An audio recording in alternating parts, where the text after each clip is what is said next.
100 రోజుల తమ పాలనకు రెఫరెండం అంటున్నారు ముఖ్యమంత్రి రేవంత్ రెడ్డి.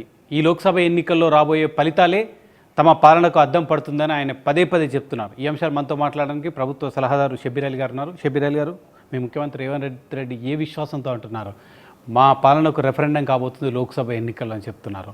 ఇంకా మీరు 6 గ్యారెంటీలు అమలు చేసే దిశగానే మీ ప్రభుత్వం కొనసాగుతుంది. మిత్రమా, రేవంత్ రెడ్డి గారు 2 ఇయర్స్ నుంచే అంటున్నారు. ఎవ్వరు నమ్మలేదు, ఏ ఛానల్ నమ్మలేదు, మా కాంగ్రెస్ నాయకులు కూడా నమ్మలేదు. మాకు 75 సీట్స్ వస్తాయి కాంగ్రెస్ పార్టీకి ఎట్టి పరిస్థితిలో, నేను గవర్నమెంట్ ఫామ్ చేస్తున్నా 9th డిసెంబర్ అని డేట్ డిసైడ్ చేసిన ఒక ఏకైక ముఖ్యమంత్రి రేవంత్ రెడ్డి. ఇవాళ అప్పుడు ముఖ్యమంత్రి లేడు, కాంగ్రెస్ ప్రెసిడెంట్గా ఓపెన్గా డేట్ కూడా అనౌన్స్ చేశాను. 9th డిసెంబరు నేను ఓత్ తీసుకుంటున్నా, సీఎం ఎవడైతే మా పార్టీ డిసైడ్ చేస్తుంది కానీ కాంగ్రెస్ పార్టీ సీఎంగా కాబోతుంది అని ఎంత కాన్ఫిడెన్స్గా అన్నాడు. కానీ గ్రేటర్ హైదరాబాద్లో మేము అనుకున్నంత సీట్ రాలేనందువలన మా గోల్ 75 బదులు మేము 65కే ఆగిపోయినాం. ఇవాళ కూడా ఆయన అంటున్నారు మేము అవుట్ ఆఫ్ 17 సీట్స్లో 13 నుంచి 14 సీట్స్ కంపల్సరీగా వస్తాయి అని ఏ జ్యోతిషం అంటున్నారో అది 100% నాకు కూడా పూర్తి నమ్మకం, విశ్వాసం ఉంది. రేవంత్ రెడ్డి గారు సీఎం గారు ఏది చెప్పినారో నేను ఇంకొక సీట్ ఇంకా ఎక్కువనే చెప్తున్నా, తక్కువ మాత్రం కాదు. కానీ 100 రోజుల్లో మహిళలకు 2500 రూపాయలు ఇస్తామన్నారు, 2 లక్షల రుణమాఫీ అన్నారు. ఇవన్నీ కూడా ఇంకా అమలు కాలేదు.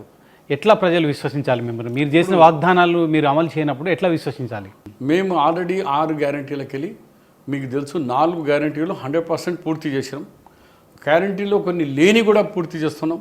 దాంతో సహా మొదటి తారీఖు నాడు గవర్నమెంట్ ఎంప్లాయీస్కు శాలరీస్ ఇస్తున్నాం, గ్రీన్ ఛానల్లో స్కాలర్షిప్ ఇస్తున్నాం. ఇవి అన్నీ కూడా ఎంత ధైర్యం కావాలా? ఖజానా 7 లక్షల కోట్ల రూపాయలు ఖజానా ఖాళీ ఉంది. మేము కేసీఆర్కి ఇచ్చేటప్పుడు 10,000 కోట్ల రూపాయలు సిలక్ ఇచ్చినాం. కేసీఆర్ గారు బంగారం తెలంగాణ ఇగో తీసుకో అని బంగారం ఇచ్చినాం. కేసీఆర్ మాకు పోయేటప్పుడు 7 లక్షల కోట్ల అప్పు ఇచ్చి చిప్పా ఇచ్చిండు మా చేతికి, ఇగో తెలంగాణ డెవలప్మెంట్కి 7 లక్షల కోట్ల రూపాయలు చిప్ప మోయినరా బాబు మీరు అని మాకు మోయింది. మేమేమి ఇచ్చినాం? బంగారం ఇచ్చినాం, 10 కోట్ల రూపాయలు సిలక్. ఎంత డిఫరెన్స్ ఉంది ఇద్దరు పాలనలో. అలాంటి దానికి 7 లక్షల మైనస్కి ఇలా 3 నెలల నుంచి ఎగ్జాక్ట్ ఫస్ట్ నెల 5 తారీఖు ఇచ్చినాం. తర్వాత ఫస్ట్కే సాలరీ అందరికీ ఎంప్లాయీస్కి ఇస్తున్నాం. తర్వాత 6లో 5 గ్యారెంటీ ఇచ్చినాం. ఇంకొక గ్యారెంటీ మిగులుతుంది, అది కూడా కొంచెం ఫైనాన్స్ బాగానే అది కూడా పెడతాము. కేసీఆర్ తిరిగా మేము మోసం చేసే పార్టీ కాదు. కానీ మీకు ముందు తెలుసు అప్పులు ఉన్నాయని తెలుసు, రాష్ట్రం అప్పుల ఊబిలో కూరుకుపోయిందని మీరు పదే పదే ప్రచారం చేశారు. ఇవన్నీ తెలిసి హామీలు ఇచ్చారు కదా. ఇంత మోసం అనుకోలేదు. మేమంతా 4,60,60 కోట్లు 4 లక్షల మీదనే ఉన్నాం మేము. కానీ అసలు లెక్క చేస్తే 7 లక్షల కోట్లు మేము కాదు, ఇది కాగంటుంది ఫైనాన్స్ గవర్నమెంట్ వైట్ పేపర్ ద్వారా డిపార్ట్మెంట్ అంటుంది. అప్పుడే అపోజిషన్గా మేము ఏది చెప్పినా నడుస్తుంది. అప్పుడు మేము చెప్పినాం 4 కోట్లనే మేము అంచనా వేసుకున్నాం. కానీ ఈడ చూస్తే డబల్ వెళ్ళింది కదా. మరి 7 లక్షల కోట్ల రూపాయలు అప్పును తీయాలా? ఇవాళ మీకు జిఎస్టీ మంచి వార్త అయింది.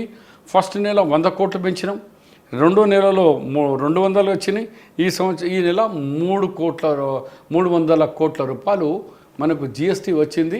దాదాపు ఈ మార్చ్ ఎండింగ్ వరకు 500 కోట్ల రూపాయలు జిఎస్టీ దొంగతనం చేస్తున్నారు. ఎవరు? బీఆర్ఎస్ పార్టీకి సంబంధించిన టానిక్ అలాంటి ఇంపోర్టెడ్ విస్కీ బియర్ సిగరెట్ల కంపెనీ వాళ్ళు 100 కోట్లు జిఎస్టీ కేసీఆర్ కుటుంబ సభ్యులు ఆయన పార్టీ సభ్యులు ముంచేసారు. నిండా ముంచేసారు. వాళ్ళకు జైళ్ళలో పెడితే జైళ్ళు ఫుల్ అయిపోతాయి. కానీ మీరు ఆ దిశగా ఏం ప్రయత్నం చేస్తున్నట్టుగా అనిపిస్తలేదు. మీరు ఎన్నికల ప్రచారంలో వాడివేడిగా విమర్శలు చేశారు, జైలుకు పంపిస్తామన్నారు, అవినీతి అంతేస్తామన్నారు. ఇదిగో రేపు మళ్ళా మీరే అంటారు, మీడియా వాళ్ళు రివెంజ్ తీసుకుంటుంది ప్రభుత్వం అంట. మొత్తం ఆధారాలతో మాకు ఇంకా 100 దినాలు కూడా పూర్తి కాలేదు. కానీ శిక్ష ఎవరెవరికి ఇవ్వాలనో దాంతో ముందుగా రెవెన్యూ కలెక్ట్ చేసుకోవాలా, డబ్బులు వసూలు చేయాలా. డబ్బులు ఉంటేనే ప్రభుత్వం నడుస్తుంది. మరి కొత్త అప్పుల మీద ఆధారపడే బదులు మనం సెల్ఫ్ కాళ్ళ మీద నిలబడాలి. గవర్నమెంట్ నిలబడాలంటే మన ఫైనాన్సెస్ రిసోర్సెస్ను పెంచాలా, కేంద్ర ప్రభుత్వం డబ్బులు కొన్ని తీసుకురావాలా. ఎగ్జాంపుల్గా నేను ఎనర్జీ మినిస్టర్గా ఉన్నప్పుడు నాకు అప్పుడున్న వైఎస్ రాజశేఖర గారు షబ్బీర్ మనము మన కాళ్ళ మీద నిలబడదాం, ఎప్పటివరకు బయట కరెంట్ కొందాం, మనం థర్మల్ పవర్ స్టేషన్ పెంచుదాం, మనకు అంటే డబ్బులు కావాలి, డబ్బులు ఢిల్లీకి పో, మనం ఆర్ఈసి, పవర్ ఫైనాన్స్ కార్పొరేషన్, ఆ రాజు గ్రామీణ విద్యుత్కరణ యోజనతో 3,500 కోట్లు ఫ్రీ గ్రాంట్ పట్టుకొచ్చి ఇవాళ మాకు ఏ ప్రాజెక్ట్స్ వచ్చినాయి మాదే. కానీ కేసీఆర్ దాంట్లో ఒకటి భద్రాద్రిలో వచ్చింది 276 దాని తర్వాత భద్రాద్రి లేదు, యాదాద్రి లేదు, ఏ